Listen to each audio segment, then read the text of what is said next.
কোনো রাজনৈতিক নেতাকে আমরা নবী মনে করি না। আপনি তার প্রশংসা করছেন, কিন্তু তার স্বাধীনতায় সে অবদান সেটাই স্বীকার করেন না। তার কি বাকিগুলো কি দরকার নাই? ঠিকই ছিল মুক্তিযুদ্ধের চেতনা। আমরা কেন যুদ্ধ করেছি? 70-এ একটা নির্বাচন হয়েছে, যেই নির্বাচনে আওয়ামী লীগ, পূর্ব পাকিস্তান আওয়ামী লীগ ভোটে জিতেছে। সো গণতন্ত্রের মূল্যবোধ কি? আপনি তাকে ক্ষমতা দেবেন, না দিয়ে কি করলেন? একটা যুদ্ধ চাপিয়ে দিলেন।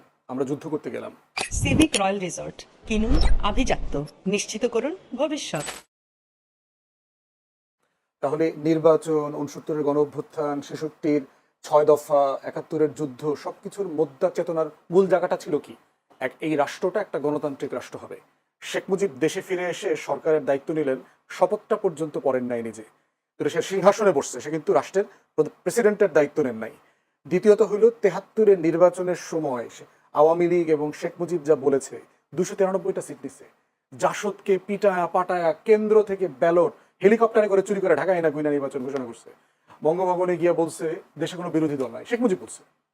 যেই শেখ মুজিব বিরোধী দলের রাজনীতি করছে, যেই শেখ মুজিব 14 বছর গণতন্ত্রের জন্য লড়াই করে জেল খাটছে, সে 73-এর নির্বাচনের পরে বলতেছে দেশে কোনো বিরোধী দল নাই। সেই শেখ মুজিব বাংলাদেশে 4র্থ সংশোধনী করে বাকশাল জাতীয় দল কায়েম করছে। সেই শেখ মুজিব বাংলাদেশে সকল পত্রিকা গণমাধ্যম নিষিদ্ধ করে দিয়েছে। সেই শেখ মুজিব দেশের সকল রাজনৈতিক দল বিলুপ্ত করে দিয়েছে, ইনক্লুডিং আওয়ামী লীগকে সে বিলুপ্ত করে দিয়েছে। তাহলে যেই কারণে আমরা 6 দফাকে আমাদের মুক্তির দলিল বলেছিলাম, যেই কারণে 69-এ গণ অভ্যুত্থান হইল, যেই কারণে পূর্ব পাকিস্তান আওয়ামী লীগকে 70-এর নির্বাচনে মানুষ ভোট দিল, যেই কারণে আপনার 71-এর যুদ্ধ হইল, লড়াইতে এই তাজউদ্দিনের প্রবাসী সরকার সবাই মিলে যুদ্ধ করলো, তার প্রত্যেকটা ফাউন্ডেশন স্টোনকে এই শেখ পরিবার, শেখ মুজিব, আওয়ামী লীগ ধ্বংস করে দিয়েছে 72 থেকে 75-এ। ঠিক একই জিনিস আপনি গত 16 বছরে দেখেন। মুক্তিযুদ্ধের চেতনা কি জিনিস? একটা রাষ্ট্র গণতান্ত্রিক হবে, এই রাষ্ট্রে স্বাধীন থাকবে, সার্বভৌম থাকবে। অথচ এই আওয়ামী লীগ দিল্লি প্রণব মুখার্জির সাথে মিটিং করে, দালালির নির্বাচন করে, ইলেকশন ইঞ্জিনিয়ারিং করে 2008-এ ক্ষমতায় আসছে। এই আওয়ামী লীগ 2014-তে একতরফা নির্বাচন করেছে, 18-তে রাতে করেছে, 24-এ দামি নির্বাচন করেছে। জাতীয় পার্টির মতো একটা জাতীয় নিরাপত্তা হুমকি এইরকম একটা দলকে সে বিটিম আকারে কাজ করেছে, যেই দলটা 81-তে হাসিনাকে এনে 82-তে নতুন কু করে দল বানায়া জিয়াউর রহমানকে হত্যা করে আওয়ামী লীগকে পুনর্বাসন করছে। তাহলে আপনি মুক্তিযুদ্ধের চেতনা কি জিনিস? আপনি অধিকারের লড়াই করেছে, তো শেখ মুজিব করেছে, 14 বছর জেলে ছিল। সেই অধিকারের প্রত্যেকটা ধারা উপধারা লঙ্ঘন করেছে হচ্ছে আওয়ামী লীগ গত 16 বছরে। মুক্তিযুদ্ধের চেতনা কি জিনিস? মুক্তিযুদ্ধের চেতনা হচ্ছে আপনি রাষ্ট্রে অর্থনৈতিক সাম্য কায়েম করবেন, মানবিক মর্যাদা কায়েম করবেন, সামাজিক সুবিচার ইনসাফ কায়েম করবেন। দেশের প্রত্যেকটা প্রতিষ্ঠান ধ্বংস করে দিয়ে এই রাষ্ট্রে কোথায় মানবিক মর্যাদা কায়েম হয়েছিল? আমাদের ন্যূনতম মানবিক মর্যাদা ছিল যেই রাষ্ট্রের RAB, police, DB, SB, DGFI, NSI রাত 2টার সময় উঠে দেশের নাগরিককে তুলে নিয়ে যায়, 6,500 ক্রসফায়ার করেছে, হাজার হাজার লাশের এখনো দিশা নাই। সেখানে মুক্তিযুদ্ধের চেতনা মানেটা কি? মুক্তিযুদ্ধের চেতনা মানে হচ্ছে আমার রাষ্ট্রটা সবার হবে। এই মুক্তিযুদ্ধের চেতনা মানে কি $234 বিলিয়ন বিদেশে পাচার করা? এই মুক্তিযুদ্ধের গল্প বলে বলে বাংলাদেশের 80% ভুয়া মুক্তিযোদ্ধা বানাইছে, 30 লাখের গল্প বানাইছে। এই মুক্তিযুদ্ধের চেতনা নামে আমরা শহীদদের একটা তালিকা করি নাই। 6,757 জন শহীদ মুক্তিযোদ্ধা ভাতা নাই। কিন্তু শহীদের 30 লাখের গল্প কতজন আসছে? বীরঙ্গনা 504 জনের তালিকা আছে মুক্তিযুদ্ধ মন্ত্রণালয়ে। আপনি 2 লাখ বীরঙ্গনার গল্প বলেন কেন? মিথ্যাচার দিয়ে কি রাষ্ট্রাচার হয়? রাষ্ট্র তৈরি হয়?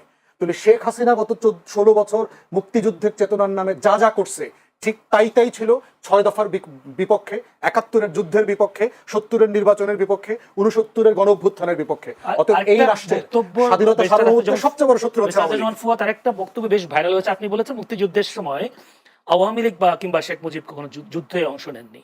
বিষয়টা একটু যদি খুলে বলতেন। এক্ষেত্রে লম্বা টপিক, এখন আপনি এই আলোচনা ঢুকবেন কিনা? বিষয়টা দেখেন, 25শে মার্চ যখন গোল table round table meeting fail করলো, সন্ধ্যার পরে ইতিমধ্যে ক্র্যাকডাউনের প্রিপারেশন চলছে। আওয়ামী লীগের নেতারা খবর পেয়ে গেছেন রাতে ক্র্যাকডাউন করবে। তাজউদ্দিন আহমেদের ডায়েরিতে পড়বেন লিখছে, তাজউদ্দিন আহমেদ 32 নম্বরে গেছে, গিয়ে বলতেছে মুজিব ভাই আমরা তো পালাইতে হবে কিছুক্ষণ পরে, তো আপনার একটা বক্তব্য, এবং সে একটা রেকর্ডার নিয়ে গেছে, কাগজ কলম নিয়ে গেছে, যে আপনি একটা বক্তব্য রেকর্ড করে দেন, আমরা তো ছিন্ন বিচ্ছিন্ন হয়ে যাবো, দেশে যুদ্ধকে অর্গানাইজ করতে হলে আপনার একটা বক্তব্য লাগবে। সেটা দিতে অস্বীকার করেছে। এরপর বলতে ঠিক আছে আপনি কাগজ কলম একটু লিখে দেন, লিখে একটু সাইন করে দেন, আমরা কি পড়বো আপনার পক্ষ থেকে, মানুষকে জানাবো, এটা প্রয়োজন আমি পড়বো আপনার তরফ থেকে। সে বলতেছে আজকে ক্র্যাকডাউন হবে, আমি এটার বিরুদ্ধে প্রতিবাদ করে দিছি অলরেডি, এগুলো মেনে নেবো না। 27 তারিখে হরতালের ডাক দিয়েছি, বাসায় গিয়ে নাকে তেল দিয়ে ঘুমা, 27 তারিখ হরতাল হবে। শেখ মুজিব 25 তারিখে পালানোর আগে সে 27 তারিখে হরতালের কর্মসূচি দিয়েছে। অবশ্যই পালিয়েছে। সে ক্যান্টনমেন্টের সাথে অ্যারেঞ্জমেন্ট করেই পালাইছে। ক্যান্টনমেন্ট থেকে গাড়ি আসছে, তার সুটকেস রেডি করে দিয়েছে, তার ওয়াইফ, পুরো বর্ণনা আসছে হিস্ট্রির বইগুলোতে দেখেন, সে আসতে পালায় চলে গেছে। তো এই হলো শেখ মুজিবের যুদ্ধ।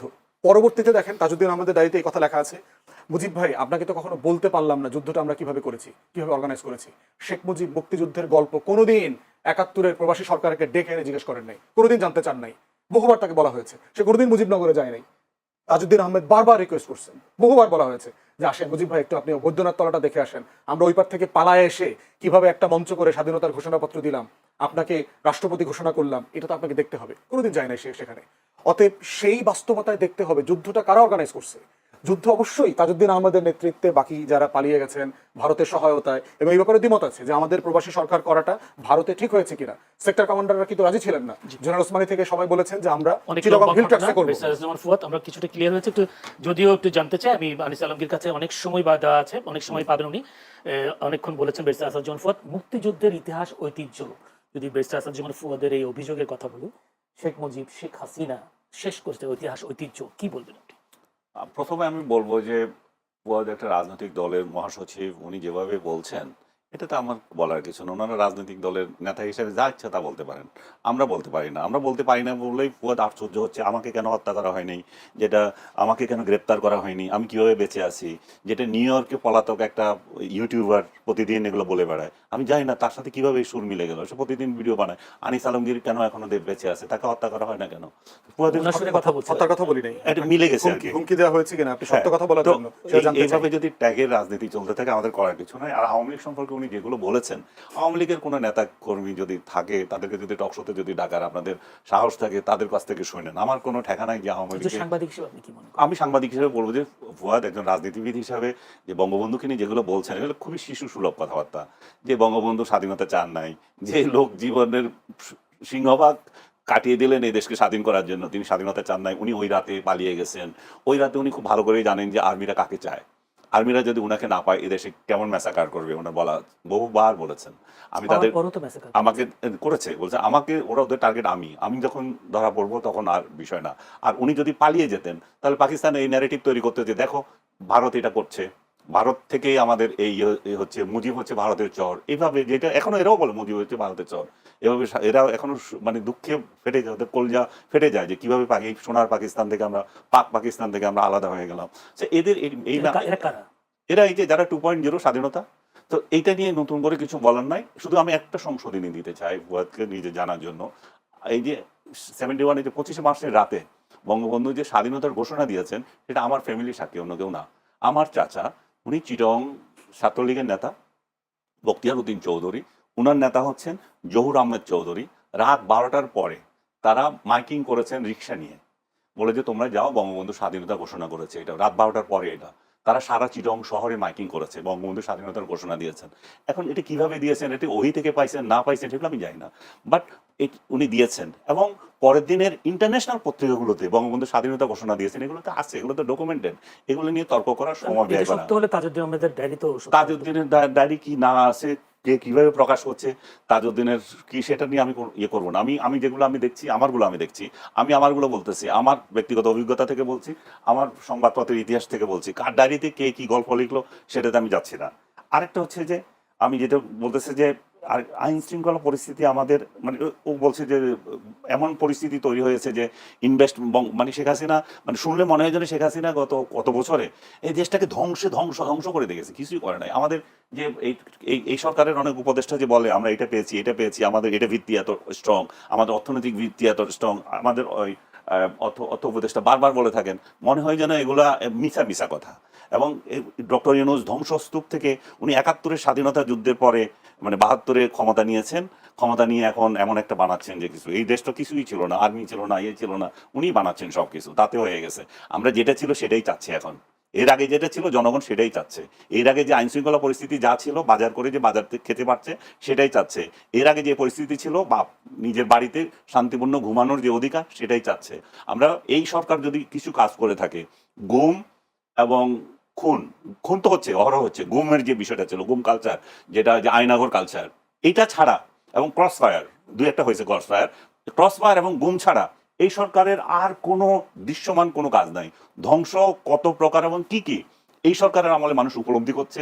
সমাজকে যে টুকরা করে দিয়েছে, একজনের ভাই লাগাচ্ছে, রাজনৈতিক ঘরে ঘরে রাজনীতি লাগিয়ে দিয়েছে, এই সরকারই সব করেছে। এখন এই বলছিলেন যে গতকালও একটা অর্গানাইজেশন দিয়েছে যে 78% তার সরকারের মানে প্রশংসায় মানুষ উচ্ছ্বসিত। ওই অর্গানাইজেশনের একজনের সাথে কথা হয়েছে, আমার ভাইয়ের কথা হয়েছে, তারা বলছে যে প্রথম আলো তাদের এই রিপোর্ট যেটা সেটাকে বিকৃত, তারা বুঝেই নাই এটা কিভাবে উপস্থাপন করেছে, সেটাতে একটা হচ্ছে মানে ভুয়া বলে তারা ভুল তথ্য, মানে কিভাবে জরিপ করতে হয় সেই বিশ্লেষণ তারা করতে পারে না, সেই কারণে এটা হয়েছে। আরেকটা বিষয় হচ্ছে যে এত হাস্যকর, আমি ওইটাকে আরো বলবো যে সেটা প্রেস সচিবকে পাশে নিয়ে ঘোষণা করছে। প্রেস সচিবকে পাশে নিয়ে যখন এই সরকারের গুণগান গাইবে কেউ বা একটা অর্গানাইজেশন জরিপ করবে, তাদের বুঝতে হবে যে এগুলার কোথায় অরিজিনাল, এদের প্রাণ ভ্রমরা কোথায় এবং কেন এগুলা করতেছে। বাংলাদেশের আইন শৃঙ্খলা যখন এই পরিস্থিতিতে, এবং বলছে যে আমাদের রিজার্ভ আছে কিন্তু আমাদের ইনভেস্টমেন্ট হচ্ছে না, বাইরে থেকে আসছে না, বাইরেরটা বাদ দেন রে ভাই। আপনার আশেপাশে আপনি জিজ্ঞেস করেন যে আপনার বন্ধু বান্ধব যারা আছে তারা ইনভেস্ট করছে কিনা, তারা তো করছে না। কেন করবে? কারণ সে তো নিরাপত্তা পাচ্ছে না। ওইখানে তো চাঁদাবাজরা যাচ্ছে, ওখানে বিএনপির চাঁদাবাজ যাচ্ছে, জামাতের চাঁদাবাজরা যাচ্ছে, অন্য তো এনসিপির চাঁদাবাজরা যাচ্ছে। এত চাঁদাবাজকে দিয়ে তো সে ব্যবসা করতে পারবে না। আগে তো একটা চাঁদাবাজির একটা কোটা আছে যে আমি কত পার্সেন্ট চাঁদা দেবো, এখন তো 3 গ্রুপ আসতেছে, তারপরে এক দলেরও আবার 3 গ্রুপ যায়। আমি কথা বলতেছি যে ভাই বিএনপি থেকেই যায় 3 গ্রুপ, কারে চাঁদা দেবো, কিভাবে করতে? এখন ইনভেস্টমেন্ট না করে তারা এইভাবে বসে আছে, এই জন্যই বসে আছে। এই জন্যই আমরা চাচ্ছি যে যেই দলই আসুক, একটা ফেব্রুয়ারিতে যে আপনারা নির্বাচনের তালবাহানা করেন না, ফেব্রুয়ারিতে নির্বাচনটা দিয়ে দেন, ডক্টর ইউনূসকে সহায়তা করেন যে একটা নির্বাচন দিয়ে একটা নির্বাচিত সরকার আসুক, দেশের মধ্যে একটা শান্তি যাতে আমরা চাই যে যে রাজনৈতিক দলকে জনগণ পছন্দ করে সেটা যেই আদর্শের হয়ে থাকুক, জনগণের ভোটে আসবে তারা। কিন্তু আপনারা নিশ্চিত করেন যে ভোটটা যাতে ফেয়ার হয় এবং মানুষ যাতে নিরাপদে ভোট দিতে পারে। আরেকটা বিষয় আপনারা তো ধরেই নিয়েছেন, জামাত আপনারা ছাড়া তার কাউরে আনবেন না, তবুও সুখে থাকেন আপনারা। আওয়ামী লীগের ভোট দিয়েন না, জামাতকে ভোট দিতে দিয়েন না, জামাত না, জাতীয় পার্টিকে ভোট দিতে দিয়েন না, নিজেরা ভোট করে তবু একটা সরকার আনেন, তবু একটা চেহারা আমরা দেখি যে কি ধরনের সুখের নহর আপনারা কিভাবে বয়ে দিতে পারেন। সেই জিনিস জাতির একটু জানার দরকার আছে। জাতি এটা এই জন্যই চায় যে তারা যে পরিস্থিতিতে পড়েছে, যেটা যে 5 আগস্টের পর থেকে যারা যে মানে আগে ছিল, এটা বলে কড়াইতে ছিল, তারপর এখন আগুনে পড়ে গেছে, এই পরিস্থিতি থেকে মানুষ উত্তরণ চায়, জনগণ উত্তরণ চায়। জনগণ, আপনারা রাজনীতি করেন, আপনাদের আরো বেশি বোঝা উচিত জনগণ কি চায়। জনগণ তো বলতেছে, আপনারা জনগণের কাছে যান না, হয়তো জনগণের কথা শুনেন না, আপনারা হয়তো একতরফা শুনেন, হয়তো আপনারা আরেকটা শ্রেণী আছে ওই শ্রেণীর কাছে যান না, আপনারা ওই গল্পই শুনতে চান যে গল্প আপনাদের ভালো লাগে, যে ডক্টর ইউনূস শান্তিতে রেখেছে আমাদেরকে, ডক্টর ইউনূসের পরে আমরা যারা ক্ষমতায় আসবো তারাও শান্তিতে নহর বইয়ে দেবো। আরেকটা বিষয়, যেতে জুলাই সনদ নিয়ে যেই পেঁচাল চলতেই আছে, এটা ওনারা সমাধান করতে পারছে না, দিনের পর দিন বৈঠক করে। এখন হেলিকপ্টার করে, উড়োজাহাজে করে গেছে নিউ ইয়র্কে, সে জানি না যাওয়ার পথে সে সলা পরামর্শ কিছু করছে কিনা। ওইখানে গিয়ে 3 দলের যে নেতাকে গার্ড হিসাবে নিয়ে গেছে, সেফ গার্ড, যে ডিম মারলে যাতে ওদের গায়েও পড়ে। সেই পরিস্থিতি কালকে রাত থেকে দেখতেছি, সেফ গার্ড কালকে রাতেই তো দেখতেছি, সেটা দেখা যাচ্ছে যে আওয়ামী লীগ বিএনপি রাস্তায় নেমে করছে। আগে এটা আওয়ামী লীগে করতো, এখন বিএনপি বলতেছে আমাদের মহাসচিব আসতেছে, সো আমরা তো ছেড়ে দেবো না, আমাদের মহাসচিবকে অপমান করা। সো মুখোমুখি বাংলাদেশকে বহির্বিশ্বেও নিয়ে গেছে, এক ধরনের ঝগড়া ফ্যাসাদের জাতি আমরা, এটা এখন ইন্টারন্যাশনালি নিয়ে গেছে। এখন ডক্টর ইউনূস সুচারুভাবে এটা তার যাওয়ার বিদায় বলে, আমি জানি না বিদায় কিনা, মানে তার শেষ বলতে পারি এটা। বিদেশে কেন বলছে? শেখ হাসিনার সময় তো আমরা দেখেছি শেখ হাসিনা নিউ ইয়র্ক গেলে সেখানে বিএনপির আন্দোলন করছে, আবার বিএনপিও করছে। বিএনপি যখন খালেদা জিয়া ক্ষমতায় ছিল তখন করছে, আমি নিজে চোখে দেখে এসেছি এই কালচার। ডক্টর ইউনূসকে দোষ দেওয়া ঠিক না, ডক্টর ইউনূসকে দোষ দেওয়া যে এই লেভেলে ছিল না, কারণ হচ্ছে যে ওই সময়ে তারা দেশে অন্তত কথা বলতে পারতো রাজনৈতিক দলগুলো। এখন তো এখানে তো কথা বলার কোনো শক্তি নাই দেশের মধ্যে বিরোধীদের বা বিএনপি আওয়ামী লীগের, তো তারা সর্বোচ্চ প্রয়োগটা তাহলে বাইরে করছে। এবং বাইরে তারা যে রাজনৈতিক দলগুলো যে দোকান খুলে রেখেছে, সবকটা রাজনৈতিক দল, এগুলো কিন্তু সাংবিধানিকভাবে এটাকে এলাও করে না, আমাদের আরপিওতেও এটা এলাও করে না, কিন্তু ওনারা এটা খুলেছেন বিশেষ প্রয়োজনে। এখন মনে হচ্ছে যে এটা যথার্থই ছিল, তাহলে কারণ হচ্ছে দেশে যখন কথা বলতে পারি না তাহলে বিদেশে কথা বলবো। আমি জুলাই সনদের কথা বলছিলাম, যে ওনারা যে সনদটা তৈরি করছেন, যে পবিত্র গ্রন্থ বানাচ্ছেন, সেই পবিত্র গ্রন্থ লিখিত থাকলে হবে, এটা ধারণ করবে কে?